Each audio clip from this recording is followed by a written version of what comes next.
Esta é a segunda parte do vídeo Comportamento do Fogo. Nesse vídeo vamos entender um pouco mais das definições do comportamento e das consequências do fogo. Me chamo Fabrício Nogueira, sejam bem-vindos à Universidade de Segurança contra Incêndio. Se você ainda não assistiu a parte 1, para tudo. Vá lá na listagem, procure e clique sobre a parte 1. Só depois volte aqui, senão vai ficar muita informação solta e você não vai conseguir entender nada. Então para tudo e volta lá. Uma definição importante quando se estuda o comportamento do fogo é a explosão. A explosão ela pode ser verificada através de três principais fenômenos. O processo simplesmente físico, quando você pega um balão, vai enchendo e ele explode, você tem um processo completamente físico. Você tem um processo físico-químico, onde há modificação do material, da matéria inicial. E por último, por reação química, que é o principal ponto dos estudos de segurança contra incêndio. Essa explosão vai acontecer sempre que houver material combustível em alta pressão e altas temperaturas num ambiente com pouco oxigênio. Quando for liberada essa entrada do oxigênio, então entra em combustão, gerando a dissipação da energia. Daí gera aquela pancada, que tecnicamente vamos chamar de choques e ruídos, ok? Então vamos listar alguns fenômenos que envolvem a explosão. Os que eu considero mais inerentes à segurança contra incêndio estrutural. São dois. O primeiro é o flashover, ou generalização do incêndio. Se trata de uma inflamação generalizada de propagação rápida. Deixa eu explicar. Vamos voltar ao vídeo que vimos no início da primeira parte. Vamos olhar apenas o incêndio da direita. A capa de gás aquecido que se forma no teto durante a fase de crescimento do fogo apresenta uma irradiação do calor para os materiais localizados um pouco distante da origem do fogo, aquecendo e gerando a já conhecida pirólise, entrando em uma liberação cada vez mais intensa de gases, acumulando-os até uma temperatura de ignição. Quando isso acontece, que vai acontecer nesse vídeo em 3 minutos e 40 segundos, veremos então que toda a área será envolvida em chama simultaneamente. O backdraft é uma outra definição. Ele vai acontecer da mesma forma. No ambiente haverá uma concentração de gases, fumaças e partículas ainda não queimadas. E aí, com uma abertura e oxigenação muito rápida, quase que imediata do ambiente, gera uma explosão violentíssima, quando teremos a presença de forte choque e ruído.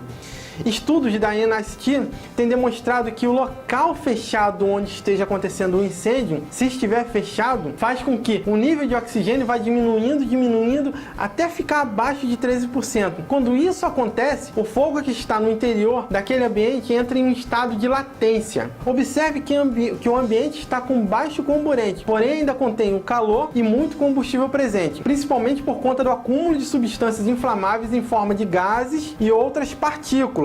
No flashover, a oxigenação acontece de forma progressiva. Aquela abertura de uma porta que você vai abrindo aos poucos, ou a quebra de uma pequena janela, fazendo com que eleve um aumento do calor no ambiente por oxigenação do fogo mesmo. É importante entender que o backdraft é uma explosão muito mais danosa quando comparado ao flashover. O backdraft acontece com uma frequência bem menor que o flashover, mas precisamos ter cuidado.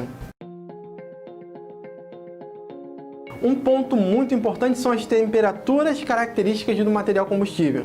Estes materiais apresentam temperaturas bem características e específicas durante o processo de combustão. Vamos lá então detalhar cada um desses itens. Primeira temperatura característica é a temperatura característica ponto de fulgor. Na literatura americana você vai conhecer como flash point. O ponto de fulgor, também conhecido por especialistas de algumas regiões como temperatura de inflamação, é a menor temperatura que determinado material combustível, pode ser sólido ou líquido, começa a emitir gases o bastante para que o junto do oxigênio e do ar que estejam nas proximidades da superfície entre em ignição ao fazer contato com a chama, com a faísca, com até uma centelha mesmo, emitindo assim um clarão, um brilho momentâneo. Uma informação que vai diferenciar este ponto da temperatura é que, como não há vapores suficientes, a chama não se mantém. Logo, o ponto de fulgor se apresentará apenas com a emissão deste flash, uma chama de curtíssima duração mesmo. Agora, o ponto de combustão ou fire point, de forma geral, é uma temperatura mínima na qual o material combustível começa a emitir vapores, bastante para formar uma mistura inflamável com o oxigênio que está no ar. Ao entrar em contato com uma chama, ele terá sua ignição.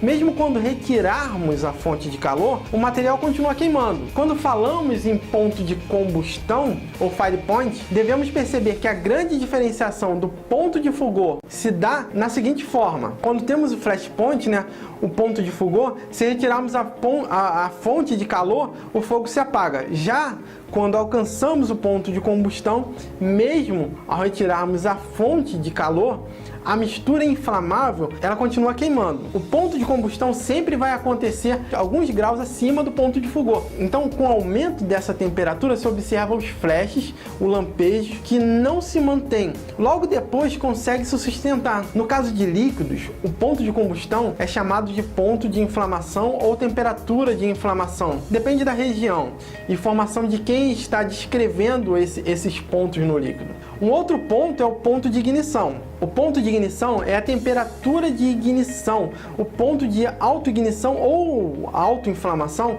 é a mesma coisa.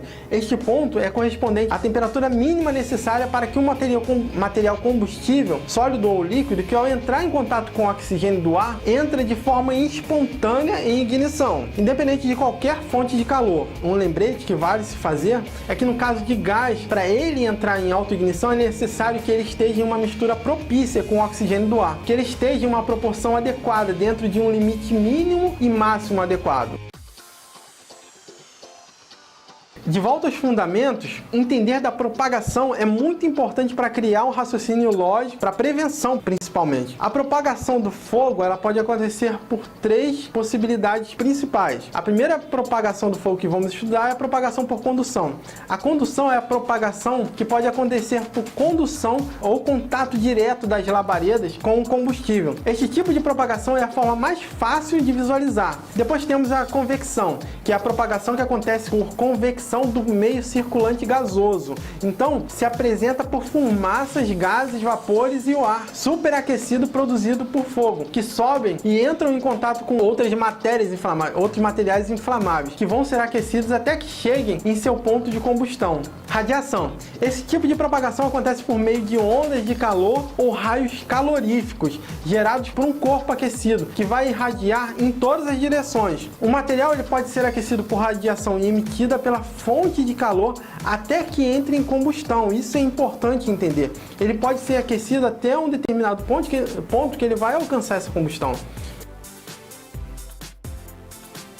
Neste vídeo falamos então de fenômenos que envolvem a explosão, falamos de temperaturas características dos materiais combustíveis e, por último, apresentamos os três tipos de propagação do fogo. Não deixe de se inscrever em nosso canal, clicando aqui, compartilhe este vídeo com seus amigos e deixe um comentário aqui embaixo. Isso nos ajuda e nos dá mais ânimo para continuar com este trabalho. Grande abraço e lembre-se, vidas sempre vêm em primeiro lugar.